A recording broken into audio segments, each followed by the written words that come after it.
एक बार एक लड़का था राजू नाम का, जो अपनी माँ कविता और छोटे भाई मोनू के साथ राजपुर गांव में रहता था। राजू के पिता का देहांत उसके बचपन में ही हो गया था। तब से राजू की माँ ने ही घर के लिए पैसे कमाने की जिम्मेदारी उठाई। कविता ने बहुत मेहनत की अपने बच्चों का पालन पोषण करने के लिए। पैसों की कमी की वजह से राजू ने स्कूल तक छोड़ दिया और अपनी माँ के साथ काम करने लग गया। उन्होंने मोनू की पढ़ाई को नहीं रोका। कविता हलवाई की दुकान पर मिठाइयाँ बनाने का काम करती थी। राजू भी, जो कि अपनी माँ के साथ काम पर जाने लगा था, उसने देखा कि यह माहौल कुछ अलग और अनोखा था। कैसे बूंदी को कढ़ाई में तल के चाशनी में डुबोकर लड्डू बनाए जा रहे थे, कैसे बेसन और बूरे को मिलाया जा रहा था, फिर उसके लड्डू बनाए जा रहे थे और अंत में बर्तन में रखकर टेबल पर सजाए जा रहे थे।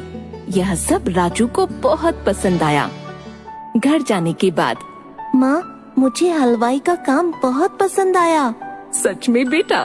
फिर क्यों ना रोज तुम मेरे साथ आ जाओ, बस काम के लिए नहीं, सब कुछ सीखने के लिए भी, ताकि तुम एक दिन एक बहुत बड़े हलवाई बन जाओ, है ना? हाँ माँ, मैं वादा करता हूँ। उस दिन से राजू उस काम को और गौर से देखने लगा। उसने जल्द ही सब कुछ सीख लिया। राजू को इस काम में बहुत दिलचस्पी हो गई और वह काम को बहुत जल्दी जल्दी करने लगा। बाकी के सभी कारीगर राजू की कला को देखकर हैरान रह गए। सभी लोग उसकी बहुत तारीफ करते थे और उसकी माँ को भी अपने बेटे पर बहुत गर्व महसूस होता था। इसी तरह राजू ने 5 साल मन लगाकर काम किया। इसी दौरान राजू की माँ की तबीयत अचानक खराब हो गई और उसने काम पर जाना बंद कर दिया। अब राजू अकेला था, जिसको अपनी बीमार माँ को संभालना था और भाई की पढ़ाई को भी। दुकान पर की गई कमाई उनके लिए काफी नहीं थी, तो राजू ने सोचा, क्यों ना मैं अपनी दुकान खोल लूं। राजू माँ से बोला, कब तक मैं हलवाई की दुकान पर काम करूँगा? हमें अपनी समस्याओं को समाप्त करना है, तो मुझे लगता है कि हमें अपने खुद की हलवाई की दुकान खोलनी पड़ेगी। बच्चे, यह तो बहुत अच्छा विचार है, पर पैसों के बिना कोई भी काम शुरू कैसे करोगे? मेरे पास एक योजना है माँ। मैं रामलाल सेठ के पास काम कर रहा था। उन्होंने मेरा काम देखकर बोला कि वह मुझे जब भी पैसों की जरूरत हो तब वो मेरी मदद कर देंगे, और उनके कुछ लड्डू अधूरे रह गए हैं तो मैं उनसे पैसे लेकर उनका काम खत्म कर दूंगा। तुम बहुत बुद्धिमान और कलाकार हो बेटा। जाओ और रामलाल साहब से बात कर लो, देखते हैं क्या होता है। राजू रामलाल सेठ के पास जाकर अपनी योजना के बारे में उनको बताता है। अरे बेटा, इतनी कम उम्र में तुम्हें बहुत कुछ सहना पड़ रहा है। मैं तुम्हारी मदद जरूर करूंगा, लेकिन ऐसे काम के लिए तुम्हें कम से कम 5 लोगों की जरूरत है। तुम कहाँ से लाओगे?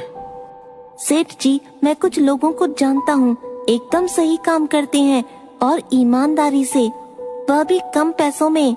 आजकल ऐसे लोग कहाँ मिलेंगे राजू? मैं और मेरे दोस्त कई सालों से हलवाई का काम कर रहे हैं। साहब, हमें दिन भर काम करके भी यह लालची हलवाई हमें ठीक से पैसे नहीं देते। ऐसे बहुत सारे लोग ठोकर खा रहे हैं साहब जी। अगर मैं उनसे बात करूँगा तो हम सभी मिलकर काम कर सकते हैं। ये सब तो ठीक है बेटा, लेकिन कहाँ काम शुरू करेंगे? साहब जी, आपका काम भी तो कब से रुका हुआ है। मैं आपके घर से ही काम शुरू करूँगा। मैं आपके बचे हुए लड्डू देखते ही देखते खत्म कर दूंगा, देख लेना। अच्छा बेटा, आ जाओ और भगवान का नाम लेकर ये शुभ काम शुरू करो। राजू अपने दोस्तों के पास गया और उनको इस काम के बारे में बताया।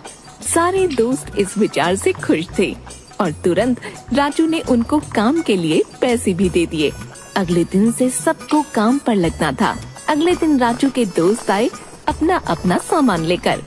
राजू ने बचे हुए पैसों के साथ बाकी का सामान लाया, जैसे कि बेसन, बूरा, घी वगैरह। उसके दोस्तों के आने से पहले ही उसने सारा सामान तैयार रखा। सब लोग इस नए काम को लेकर बहुत खुश थे, क्योंकि वह सब जवान थे। तो वह काम को जल्दी जल्दी करने लगे। राजू सभी को सही दिशा दिखा रहा था काम करने की, और देखते ही देखते 10 दिन में सारे लड्डू तैयार हो गए। रामलाल के लड्डू खा के सभी दंग रह गए। राजू के पहले हलवाई भी यह लड्डू खाकर आश्चर्यचकित रह गए कि उसने इतने स्वादिष्ट लड्डू बनाए। रामलाल के लड्डू खाकर बाकी के लोग भी अपने लड्डू बनाने के लिए राजू को बुलाने लगे। राजू बेटा, तुमने इतने कम समय में मेरे इतने स्वादिष्ट लड्डू बना दिए। वाकई में लाजवाब काम किया है तुमने। रामलाल ने फिर राजू को अपने काम के लिए अच्छा खासा पैसा दिया। पैसों के साथ उसने अपनी माँ के स्वास्थ्य का ख्याल रखा और अपने भाई को बेहतर स्कूल में डाला, और उसने खुद के परिवार के लिए भी एक मिठाई की दुकान खोल ली। 20 वर्ष के अंदर अंदर उसने कई प्रकार के लड्डू बना दिए। उसने अपनी कला का इस्तेमाल किया और अपनी मेहनत के साथ, जिसकी वजह से उसको प्रशंसा मिली। अंत में उसने अपने परिवार को सुखी भरा जीवन दिया।